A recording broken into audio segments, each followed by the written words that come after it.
Hello, beautiful people. Welcome to Gist with Girls in Science and Technology. Gist with Gist. Kindly subscribe to our YouTube channel, Girls in Science and Technology Ghana, and let's learn from our amazing females in the science, technology, engineering, and math fields, the STEM fields.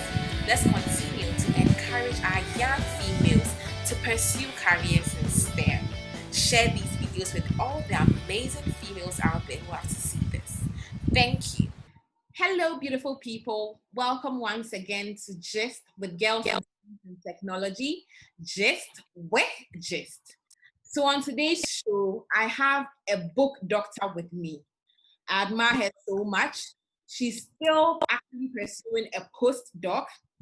Her name is Dr. Elizabeth Von-Kiti, and she's a research scientist at the Council of Scientific and Industrial Research. Hello, Dr. Liz. Thank you so much for Hello. Hello, Ahima. Thank you so much for having me. Nice meeting you. Nice meeting you today. I've heard so much about you, so I'm happy I'm getting to talk to you today. And so likewise, I see you on Instagram sometimes. Okay, so I would want you to share your educational background with us. Okay, so I had my secondary school education at Redrow Secondary School in the Central Region. Okay. Not one of the typical schools, but then that's where I had my secondary education. From there, I went to the University of Education, Winneba, where I have a bachelor's in education and science, but I majored in physics.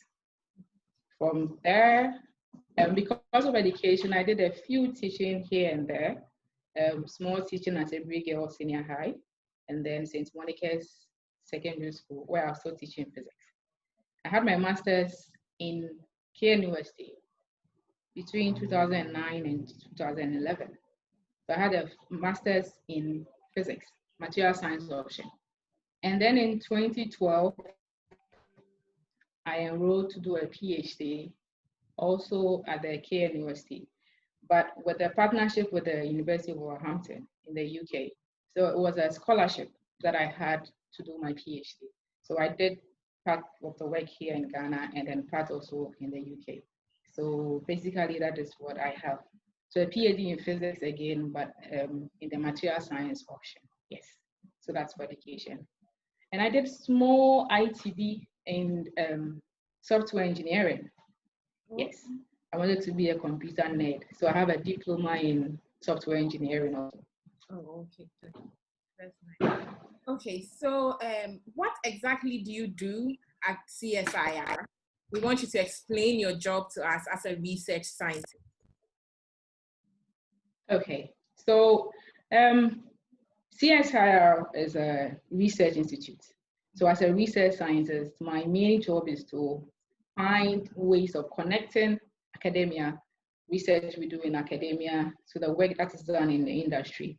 So it's a way of bridging the gap between academia and industry. That is, we try to find solutions that come from academic research into real life applications where the industries can use. So be it a commercial product, be it an invention that typically would have been in the shelves in the universities. But then we seek to add a human face to it, let me put it that way. So we try to make sure that the research that we do now can be materialized into something that you can add value to, that can give you money, if I can say it that way. So we actually always try to look for ways of improving whatever is done in school to what can happen in real life. So we are actually bridging, or solving industries in solving problems in everyday life by adding a more, let me say, instead of the abstract, a more practical way to it. Basically, that's what we do here. So what led you into choosing this path? Okay. So naturally, I'm a very curious person. Very curious person. I always want to find out why. You tell me anything, and I'll ask you why. I want to find ways around doing everything. So I'm very inquisitive, and strangely, I like numbers. So adding up, plus, minus, finding out why led me into being more of a scientist. And in that curiosity, strangely, I like cooking because of that, because I'm very curious. I want to find out why the pot became bigger on heating or why a solution changed color. So I'm always trying to find out why things are happening and finding shortcuts to everyday life. If I'm supposed to go here, A plus B, I want to do a shortcut and find if I can do it in a better way, but in a more easier, friendly way. So that led me into the field of science, actually. And then based on that, I think I have a passion for research, adding, being in the lab, calculating, proving equations. It's my everyday kind of life. So what challenges have you faced? Because from secondary school to your bachelor's to your master's to PhD, please share with us some of the challenges and how you've been able to overcome them. Oh, challenges. I think I can write a Bible on that. It's been a long hurdle, but there's always light at the end of the tunnel if you're positive about anything you do. And challenges, Ghana here, maybe equipment is hard to get equipment to do work with. Funding is hard.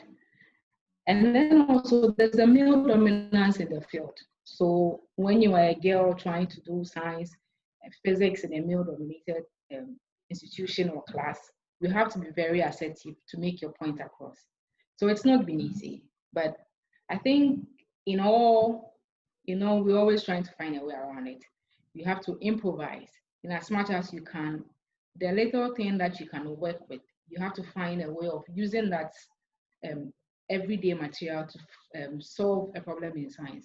So I can say that it's on improvisation, it's more on determination when these challenges come your way. If not, I think you just throw your hands up in the air and then give up because it's not been easy. But I think we're still trying, so we are getting there. So what motivates you? Motivation. Yes. Oh, for the love of God and country. Yes, motivation. Well, I think it's intrinsic, if I can say that. It's something that comes within. Like I said, I'm a curious person, so I think every day when there's a challenge, I would want to really address it to the latter part of it. I won't mind trying to fix my car because I want to know why it didn't work. And I know the mechanic will try and error. So if he can do it, why wouldn't I also try and look at it? So I think it's more of knowing that if I put in an effort, it's going to come out rewarding. So that motivates me, that inspires me every day to still keep on doing what I'm doing. Because it's not been easy working in Ghana here. Even doing so alone can, make you mess up. But it's all good.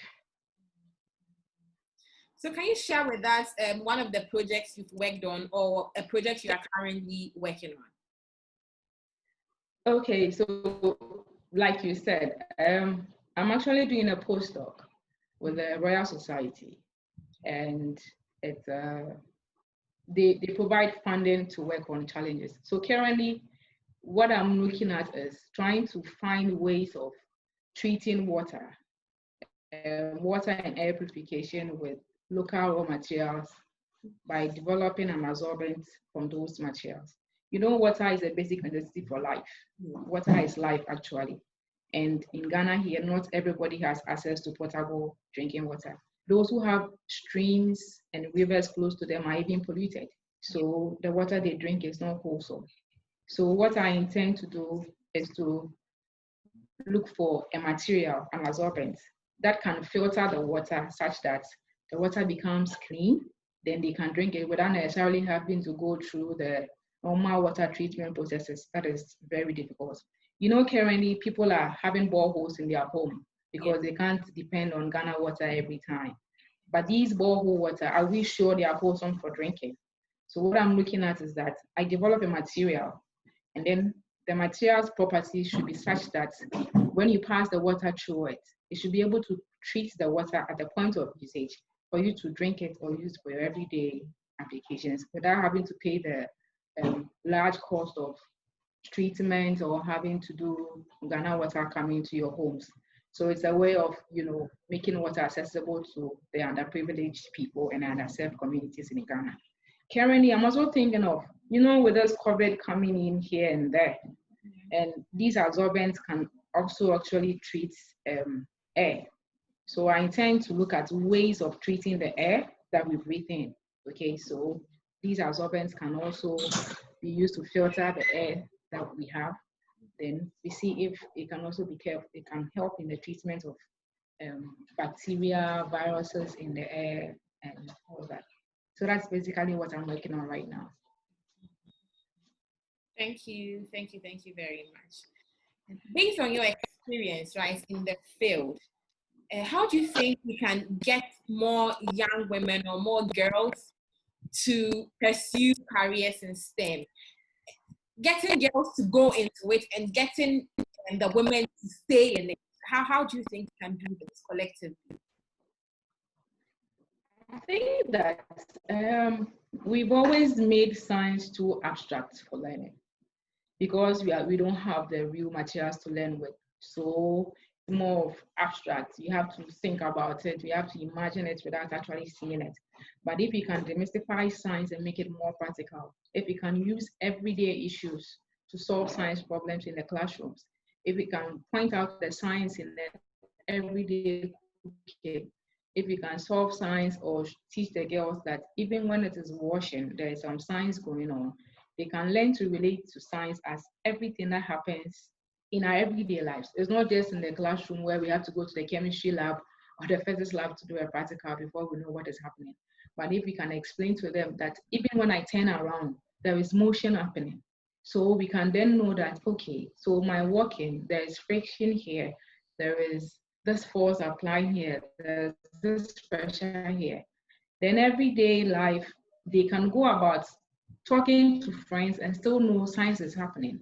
And then they can appreciate what science really is without necessarily thinking that, oh, the book says that we are defining motion as this, but we can't really put anything to it. So we just do the chew and pour, and afterwards they are not too interested. And also, I think if we meet with girls often, I think we are still young and we can have an impact on the girls' lives than to wait for the elderly people, more established people to talk to these girls. If we can talk to them as our younger sisters and then let them understand that what is happening is not too bad. And one thing I always say when I meet the young girls in science is that you can be science, you can be a scientist, you can be in STEM and be whatever you want. If you want to be a slave queen, you can still be a slave queen in science. You just have to understand that. You see, you understand, right? Yeah. You can still be in science. And whatever we don't still go about with wretched, outlook. We don't go about wearing kamboos. You can still wear a heel and come to the lab. It's acceptable, Yeah. So we need to let them understand that science is not broke, it's not poor. Science actually pays. Yeah. Okay. At the end of the day, if you are determined, you can go far. I did my PhD because I think I was the only female at that time in the department. During my master's also, there are always ways that they are choosing to push women in science. So they shouldn't be laid back and think that it's just all bookish. There's a fun side of doing science. That's the only thing I want to tell them. They should put in their all and they'll still come out successful and slay queens. Thank you so much, Dr. Liz. And I would like to use this platform to ask you to be a part of GIST. From what you're saying, I can see you are passionate about helping these young females. So we are open to having mentors like yourself to, encourage these young ones in pursuing the STEM career. So yes, I'm not even asking you. I'm telling you that you're a member of GIST. You are a mentor. Thank you so much for your time. Thank you so much. And is there anything you'd want to add? Is there anything you'd want to add? Okay. Lastly, to all those watching, all the girls who would want to watch, I want them to know that they should be focused and determined, and they should know that hard work pays. It will not be today, tomorrow, but I can say it's really neat. There are times when, for the fact that you are a woman in science, you are just called upon, the platform is open for you. So they should understand that they should just work hard. And the sky, you can do science and be whatever you want. You can do science and be a politician. Now, Professor Jane Nana is the running mate of the NDC. Who knows? She could be the next president of Ghana. So you could learn hard and still do whatever. Now, women are not supposed to be housewives like before. Now we are out there, and to say women rule the world. The world is ours to rule. Yeah. So with hard work, we can always make. Thank you. This was lovely. I loved this interview. Thank you so much. So yes, you heard her. Thank you so much.